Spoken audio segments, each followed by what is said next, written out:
بسم اللہ الرحمن الرحیم۔ پیش خدمت ہے خبر نامہ، اہم عالمی خبروں کا خلاصہ۔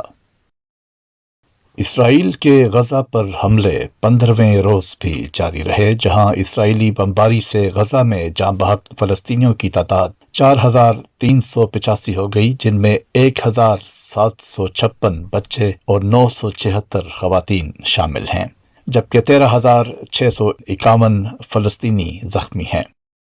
دوسری جانب غزہ میں امداد کی فراہمی پر اسرائیل کی ہٹ درمی بھی برقرار ہے۔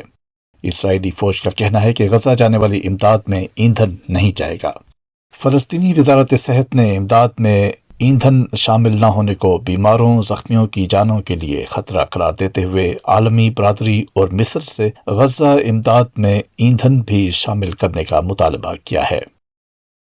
اسرائیلی وزیر اعظم نیتن یاہو نے کہا ہے کہ اسرائیل کی سلامتی کے لیے جنگ جاری ہے، ہر قسم کی کوتاہی کی تحقیقات کی جائے گی۔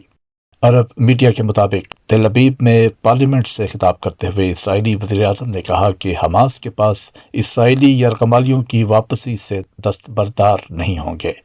ان کا کہنا تھا کہ ایران اور حزب اللہ اسرائیل کے صبر کو آزمانے کی کوشش نہ کریں۔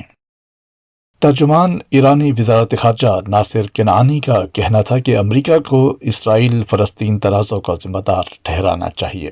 صہیونی ریاست کے مظالم کی امریکی حکومت قصوروار ہے۔ فلسطینیوں پر مظالم ڈھانے کے لیے امریکی حکومت صہیونی ریاست کی حمایت کر رہی ہے۔ اگر یہ غیر انسانی اقدامات جاری رہے تو صورتحال قابو سے باہر ہو جائے گی۔ انہوں نے کہا کہ خطے میں امریکی بحری بیڑا بھیجنا مظلوموں کی بجائے ظالم کا ساتھ دینے کا مظہر ہے۔ امریکہ کے صدر جو بائیڈن نے اسرائیل کو خبردار کیا ہے کہ غزہ پر قبضہ اسرائیل کی بڑی غلطی ہوگی۔ امریکی ٹی وی کو انٹرویو میں امریکی صدر نے کہا کہ حماس تمام فلسطینیوں کی نمائندگی نہیں کرتے۔ امریکی صدر نے فلسطینی صدر سے ٹیلی فون پر رابطہ کیا تھا۔ فلسطینی صدر کا حماس کی کارروائیوں کی مذمت کرتے ہوئے کہنا تھا کہ حماس کے اقدامات فلسطینیوں کی ترجمانی نہیں کرتے۔ اسرائیل نے غزہ میں انسانی ہمدردی کی بنیاد پر جنگ بندی کی تردید کی ہے۔ عرب میڈیا کے مطابق اسرائیلی وزیر اعظم کے آفس نے کہا ہے کہ غیر ملکیوں کے انخلاء کے بدلے غزہ میں فی الحال کوئی انسانی امداد اور جنگ بندی نہیں کی۔ اس سے قبل مصر کے سیکیورٹی ذرائع نے جنوبی غزہ میں صبح 6 بجے سے سیز فائر کے لیے امریکہ، اسرائیل اور مصر کے درمیان اتفاق ہونے کا دعویٰ کیا تھا۔ دوسری جانب حماس کا کہنا تھا کہ انسانی ہمدردی کے لیے جنگ بندی سے متعلق کوئی اطلاع نہیں۔ امریکہ کے صدر جو بائیڈن نے دعویٰ کیا ہے کہ حماس کے حملوں کا ایک مقصد سعودی عرب اور اسرائیل کے درمیان تعلقات کو معمول پر لانے کے عمل کو سبوتاژ کرنا تھا۔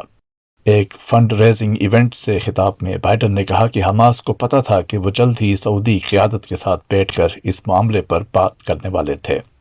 صدر بائیڈن نے تصدیق کی کہ انہوں نے اسرائیل پر زور دیا ہے کہ وہ غزہ میں زمینی جنگ چھیڑنے کے عمل کو ملتوی کرے تاکہ مذاکرات کے نتیجے میں مزید یرغمالیوں کی رہائی ممکن ہو سکے۔ مصر میں غزہ کی صورتحال پر قاہرہ میں امن اجلاس کے دوران عالمی رہنماؤں نے اسرائیل فلسطین تنازع کو جلد از جلد ختم کرنے کے لیے 2 ریاستی حل پر زور دیا ہے۔ برطانیہ کے وزیر خارجہ جیمز کلیورلی کا کہنا تھا کہ اسرائیلی حکومت سے عالمی قانون کا احترام کرنے کا کہا ہے۔ سعودی وزیر خارجہ فیصل بن فرحان کا کہنا تھا کہ اسرائیل کی غزہ کے لوگوں کی جبری بے دخلی کی کوششوں کو مسترد کرتے ہیں۔ اٹلی کی وزیر اعظم جارجیا میلونی نے قاہرہ امن اجلاس سے خطاب کرتے ہوئے کہا کہ مشرق وسطی تنازع میں پھیلاؤ نہیں ہونا چاہیے۔ عالمی برادری اسرائیل فلسطین تنازع کے 2 ریاستی حل کا روڈ میپ بنائے۔ یونان کے وزیر اعظم کا کہنا تھا کہ مشرق وسطی میں امن عمل بحال ہونا چاہیے۔ اسرائیل فلسطین تنازع کا حل 2 ریاستی حل کی بنیاد ہونا چاہیے۔ اقوام متحدہ نے خبردار کیا ہے کہ اسرائیل کا غزہ سے جبری نقل مکانی کا حکم انسانیت کے خلاف جرم ہے اور بین الاقوامی فوجداری عدالت سزا دے سکتی ہے۔ اسرائیلی حکم غیر قانونی سمجھا جائے گا۔ روزانہ جنگی قوانین اور عالمی انسانی قوانین کی خلاف ورزیوں کی اطلاعات مل رہی ہیں۔ اسرائیلی فوج کو شہریوں اور شہری تنصیبات کو نشانہ بنانے سے روکا جائے۔ غزہ پر اسرائیلی حملوں میں جاں بحق ہونے والوں کی تعداد 3000 تک پہنچ گئی۔ برطانوی وزیر اعظم رشی سونک کا کہنا ہے کہ ہم برطانیہ میں مسلم کمیونٹی کے خلاف کسی بھی قسم کی جارحیت کو برداشت نہیں کریں گے۔ ممبر آف پارلیمنٹ افضل خان نے پارلیمنٹ میں مسئلہ فلسطین پر وزیر اعظم رشی سونک سے تشویش کا اظہار کرتے ہوئے کہا کہ حماس اور اسرائیل کے مابین اختلافات شدت اختیار کر چکے ہیں۔ 6 سال کے فلسطینی مسلم بچے کو شکاگو میں قتل کر دیا گیا۔ گزشتہ چند دنوں میں برطانیہ میں بھی اسلاموفوبیا میں اضافہ ہوا ہے۔ دوسری جانب پارلیمنٹ کے اجلاس کے دوران برطانوی وزیر اعظم رشی سونک کا کہنا ہے کہ ہم برطانیہ میں مسلم کمیونٹی کے خلاف کسی بھی قسم کی جارحیت کو برداشت نہیں کریں گے۔ ہم اس مشکل کی گھڑی میں تمام کمیونٹیز کے ساتھ کھڑے ہیں۔